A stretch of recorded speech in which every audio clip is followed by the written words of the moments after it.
Support for Skerial is brought to you by Audible, something we clearly should have done more often last year, while Tim Beck was blowing it in the coaching booth. I'm not dealing with that guy anymore. It's a piece of shit. The whole world hero, Tom Chattel, fuck him too. Fuck him. That's what I'm going to tell him. He wants to walk out after my press conference. I'm going to say, get the fuck away from me. This is a Global Tel-Link prepaid call from an inmate at Youngstown State University. From No Coast Bias and WFAKE Lincoln, this is Skerial. One firing told week to week. I'm Chris Hatch.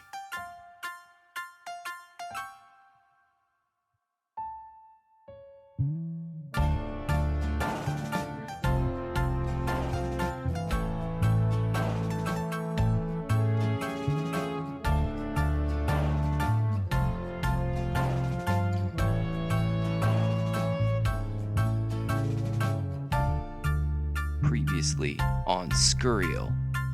Every day for 6 months, I've tried to figure out who really did it. Who straightened their immaculate Italian silk sleeves, put their gator-skinned shoes up on their desk, and placed a call to fire a man. We're now at episode 2. You probably heard episode 1 on No Coast Bias, YouTube, or through my constant and egregious self-promotion on Twitter. But if you haven't, stop. Go back to episode 1 and please listen to it. We're telling this story in order. The story of Bo Pelini, a 47-year-old former Nebraska head coach who was found fired in Lincoln, Nebraska in 2014. And we're telling the story of Sean Eichhorst, the man who allegedly handled the firing. So to pick up where we left off, last episode you heard how I came to be so intrigued with this case. I told you a little more about some of the key players from the Pelini firing, how Bo was fired back in November of last year, and the strange circumstances leading up to his second disappearance from the University of Nebraska. In the mid-afternoon of November 30th, Bo Pelini was fired. Sean Eichhorst took him straight from his cluttered office, all full of crumpled up khakis and big red wrappers, and down to the athletic department's main office. What Bo didn't know is that just hours before being picked up by Eichhorst, the AD had been listening to audio of Bo Pelini's first anti-Nebraska fan rant that had been captured way back in 2013. I'm going to play part of that audio for you now, but just a warning, the audio can be a little upsetting to hear in parts. I'm not dealing with that guy anymore. It's a piece of shit. The whole world hero, Tom Chattel, fuck him too. Fuck him. That's what I'm going to tell him. He wants to walk out after my press conference. I'm going to say, get the fuck away from me. That's Bo Pelini talking about Omaha World Herald writer Tom Chattel, going over his love for the newspaper that he believes had a part in his firing. I'm done with you, motherfucker. They won't I'm ever done take with anything that's up front. They think they have to be You know what? just rude. I took everything in my power to not say, fuck you fans. Fuck all of you. Fuck them. We had students who didn't come back to the second half. That upper corner was open. There were a lot of people that they did come back though. I mean, despite the randomness. It wasn't. Hard crowd. What a bunch of fucking fair weather fucking. They can all kiss my ass on my way out the fucking door. Because the day is fucking coming now. We'll see what they can do when I'm fucking gone.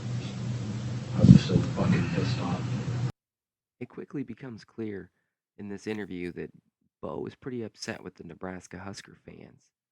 It doesn't appear that anytime soon he'll be getting any kind of a poster on his wall of his man cave saying, "Through these gates, past the best fans in college football." Right. Shit, we had a fucking wide receiver playing corner. Right. What a great play, though. He made a great Oh, catch. shit. He turned into a wide receiver again. Made a great over-the-shoulder catch. Ugh. All right, let's crank this here. Okay, we're ready to go. That last little bit you hear at the end is the broadcast Bo is about to begin getting ready to start recording. Now, this isn't a man venting in the locker room. This is something much darker. To methodically map out which words would pair so well with the F word, to so aptly predict where some Nebraska fans would want to kiss him farewell on his way out the door? That would mean that Bo Pelini wasn't just a hothead. He was something else. A master of rage. A psychopath, probably. Bo's in a maximum job security program at Youngstown State now. He calls me twice a week at my request. He talks to me from a bank of 4 payphones at the student union. A pretty large, shittily carpeted room where students are sitting pretending to study and crushing through Chick-fil-A and those delicious waffle fries we all love. Once I asked if all 4 phones were occupied, and he said, "Have you seen payphones lately?" When I first met Bo in person, I was struck by 2 things. First, he was not perpetually startled or in mid-sneeze, even though the selfies I've seen only feature him pulling an anguished grimace like he just stepped barefoot into dog poop in his front yard. He looked at me with piercing blue eyes, and his Youngstown State crew neck was wrapped around him like a second skin, or maybe a functional snuggie. Second, by now he was 47, having been a coach in Nebraska for 6.7% of his entire life, and he looked like he was pushing, at the minimum, 49 years of age. His appearance? It's what prompts my most idiotic line of questioning. Could someone who looks like that, the probing eyes appearing tailor-made to read and react to an offensive scheme, his comfortability in wearing khaki pants for 355 days a year, could he really have done it? Could he really have given up 400 yards rushing to Melvin Gordon in 3 quarters? Idiotic, I know. When Bo first heard Eichhorst's press conference, he didn't say, "It didn't happen like that," or "It's too bad it happened like that." He said, "Yesterday, the guy's a total pussy. Yes, I mean, he's a total cunt." Clearly some strong words from a strong man. Now, I'm not really one for beating around the bush, and this thing, the internal struggle that I was fighting, trying to figure out who did what and who was responsible for what in this instance, it had to be spoken of right off the bat. Tell me, Bo, in your own words, how did you get fired? What happened? Well, what do you think? What kind of question's that?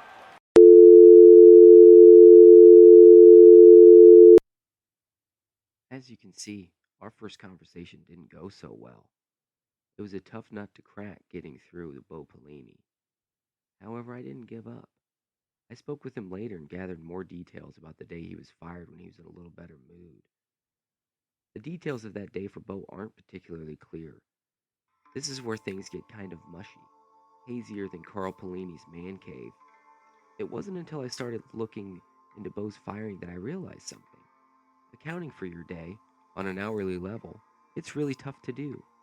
I want you to do something for me. I want you to close your eyes and try to remember where you were on any particular day in November. Try to hone in on the sounds, the sights, the people that you were with during a particular moment.